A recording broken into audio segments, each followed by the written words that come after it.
In today's video, I'm going to talk about 5 things that I wish I knew prior to picking up the Sony a7 IV. My hope is that this video saves you some time, stress, and money if you're looking at either purchasing or renting the a7 IV for your next project. For those of you that are new around here, my name's Riley and I'm a documentary filmmaker that likes talking all things filmmaking and creativity. I'm also someone that likes to shoot on Sony cameras, so if any of that interests you, be sure to subscribe and follow along. All right, let's dive in. So for context, I picked up the a7 IV as a rental a few weeks ago for a music video project. And the reason why I decided to pick up the a7 IV instead of something else was that, one, the rental price was a little bit cheaper than renting an FX3 or another a7S III. And so it allowed me to rent a nice cinema lens and a ProMist filter with a matte box to go along with it. And so definitely more bang for my buck, but also it had some newer features that I wanted to test out and see, is this something that would make sense to go along with my kit or be a rental option for more jobs down the line. And I would say overall, my experience with the camera was definitely good. I was impressed with it. However, there were a handful of things that I wasn't expecting and that I ran into while I was filming. And so wanted to share that experience with you guys. The first thing is that there is a 4K crop mode, which is really nice, but it doesn't work after you press record. So if you hit record, you're in full frame mode and you zoom in on the shot while you're still recording, you have to actually cut to punch into the Super 35 mode. It's not a huge deal, but it's something that if you're not aware of, and let's say you have the Super 35 mode programmed to a custom button, it's not going to work while you're recording, and it's something that you need to know prior to hitting record and setting your shot.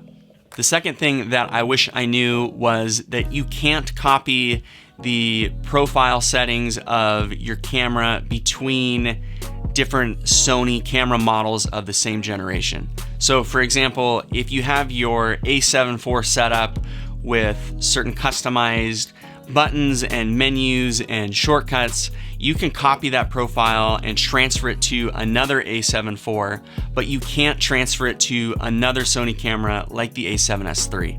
Now, this honestly was something that I wasn't expecting, but I think it's just nice to know. I only had the camera for a couple of days, so when I got home with the rental, I needed to set up the a7 IV to match my a7S III so that I was comfortable and familiar using it. I tried to copy my a7S III profile and load it into the a7 IV so that the menus and buttons matched pretty closely, but it wouldn't even let me load the custom profile. It's to be expected, but it was something that took me an extra hour to go through the a7 IV and customize and remap the buttons and menus and shortcuts. So if you're expecting to be able to copy your a7S III or your FX3 shortcuts into your a7 IV, you're not gonna be able to do it. Another thing that I didn't know prior to picking up the a7 IV, but I was pleasantly surprised to find out, is that the S&Q mode actually does the math for how much slower it's gonna be right on the screen for you. So for example, if you're filming on a 24p timeline and you want to record 60p in S&Q mode, the back of the screen will actually tell you that it's 2.5 times slower. The one downside to the S&Q mode, though, which a lot of you probably already know at this point, is that there's fewer frame rates. So no 4K 120, no HD 240. So that is not available in S&Q mode, but it'll do the math for you. The next thing that I didn't know about the a7 IV that I wish I knew prior to picking it up is that the base ISO is slightly different between the a7 IV and the a7S III and FX3. On those two cameras, it's 640, but on the a7 IV, it's 800 when you're filming in S-Log3. Now, it's a very slight difference. It's only a third of a stop. But what I did notice on the music video project is that my cameras didn't match, even though I was filming in the base ISO under the same lighting with the same f-stop.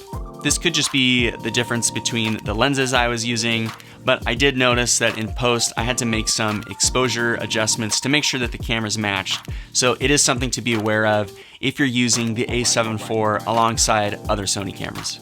Now, this next one will hopefully save you some money if you're considering using the a7 IV for video, and it has to do with the CF Express Type A card slot. Now, it's really nice that the camera has one of these card slots. They definitely come in handy if you're filming in higher frame rate modes for video, or if you do a lot of high burst rate photography and you need the faster readout speeds that the camera offers. Now, for video, there is no 4K 120 recording modes, so I honestly don't think that you need a CF Express Type A card. I think that a V90 card, or honestly even a V60 card, is gonna get the job done in the vast majority of scenarios. So if you're thinking about picking this camera up for video, I would hold off on purchasing a CF Express Type A card. Overall, my impressions of this camera were super positive. I'm really glad I was able to rent it and use it. It's definitely something that I will consider renting again in the future. It didn't feel like there were compromises to the image quality at all. It matched really well with my a7S III, and I would expect it to match, some of the other higher end mirrorless cameras or the lower end cinema cameras really well also. I filmed everything in the oversampled 4K full frame mode at 24p, and just the color and the image quality really impressed me. It's, like I said, definitely something I would consider renting again. Be sure to let me know in the comments section below if you've used the a7 IV and what's something that surprised you or that you wish you knew prior to picking it up. My hope is that this video can be a resource for people looking to save a little bit of stress and time and money when they're considering using the a7 IV for the first time. Thanks so much, and I'll catch you guys in the next one.